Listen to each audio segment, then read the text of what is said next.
जी दोस्तों सलामत रहें। आज मैं डिफेंस में हूँ, कराची डिफेंस में कैफे सिंध रेस्टोरेंट।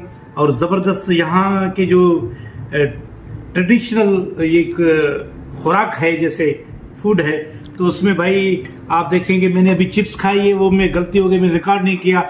वो चिप्स थी बेह की चिप्स।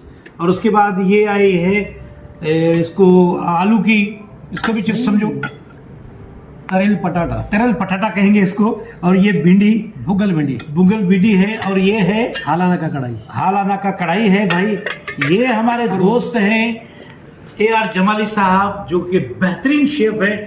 ये जो रोटी आप देख रहे हैं, ये ज्वार बाजरी ज्वार की रोटी, ये मकई की रोटी है। और ये चावल की रोटी है भाई। और ये गंदम की रोटी है। सादा चल रहा है। और आप ये रेस्टोरेंट देखे पूरा भाई, ये दिखाओ पूरा, माशाल्लाह माशाल्लाह माशाल्लाह, इंटरनेशनल लेवल का एक जबरदस्त आप कैफे सिंध को यहाँ पाएंगे, रेस्टोरेंट को।